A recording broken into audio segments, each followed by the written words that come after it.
I'm just pointing out today that this is May 2012.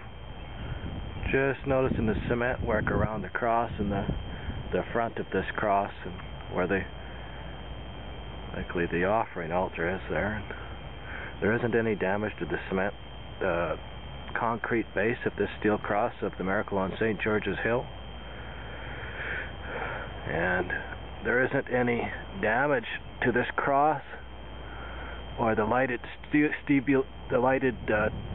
fluorescent tubing that lights it at night. There isn't any damage at what I would say at all to the eye, and obviously there was no damage reports. So unless there just isn't anything that's been damaged to this cross. It swayed, and the arms of this cross swayed as like a flag for about an hour and a half or two, it says in the news article, Miracle on St. George's Hill. There's no damage up there. There's no damage to the ground. If a water main break caused the ground to shake and vibrate up the cross to there and then shake for 2.5 hours, there's going to be damage to the steel plating and to the tubes. There isn't any, there aren't any groundskeeper bills and for that incident, and there is no damage to any of the area or the surrounding grass.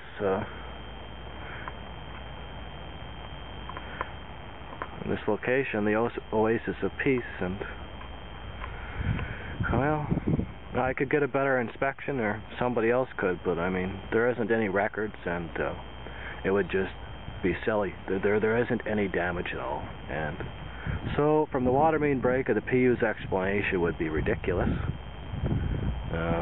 This is all you see in there, even as it goes around the cross. That's cobblestone patched with a cement. I guess it looks from here, and it just goes around the cross, and it meets up on this side. But as you can see, there's no damage to the upper structure of the cement. Painted it brown there, and well, that would have had to have done something, and there isn't any change really in how level the cross is, so it never slanted to one side or the other. It's still as if nothing happened. Well, I tell you, that don't happen in the real world, so they're wrong, and this has been a buried incident of this Catholic school here, St. Basil's, and there's the elementary school. I guess it's the school of something, and that's the high school there, St. Basil's, and these would have been about the area they witnessed it from, or something. Doors there, maybe. It's my black car that I was went in reversing in this city. Up at, I guess it was around the KFC one day. It reversed about 12, I'd say about 12 feet. I was in drive. I was going to go out of the parking lot. It was a really tensive day. I knew that paranormal things were happening, and when I went to push the accelerator again, it backed up about maybe 12 feet.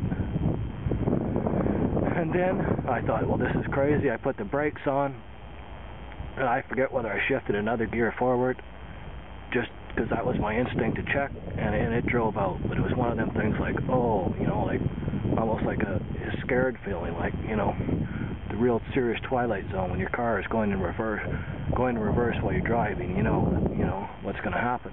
But anyway, I got out of that, and nothing ever came more of it. But I've seen another incidents where it's the motion in a car too, like losing your brakes and then getting them back, that sort of stuff. But this is the scene. Sault Ste. Marie, Ontario, Canada. I've talked with I've had letters to the mayor. I've had letters to the MP, Brian Hayes. Letters to the editor of the Sault Star, Frank Rupnick. Letters to the Prime Minister, Stephen Harper. letters to the Sioux bishop. His name lapses me at the second. Noel Simard was reposted to Valleyfield, Quebec. After I spoke, I wrote a letter to him, and the Bishop Jean-Louis Plouffe didn't really suggest much he could do for me. He just said, "Oh boy," and like the rest of them, they've all buried me, and they've buried what happened here.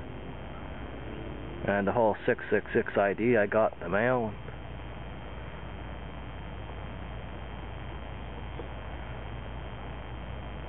Well, that's within reason. That's the best I could do. If anybody wanted to prove it beyond the point of that, you would have to check with the record keeper of the groundskeeper, and you know, the people that lease this land from the Catholic School Board, I guess it is. That's it. That's the big cross. Biggest cross in North America, I guess. It's seen for 13 kilometers, lights up at night. Well, it's still there undamaged. This has been a paranormal happening. And like the good Bible tells you, a lot more people should know that we need Jesus Christ. This world's only going to go on for as long as it was planned. Some people get to make a valuable lesson from this.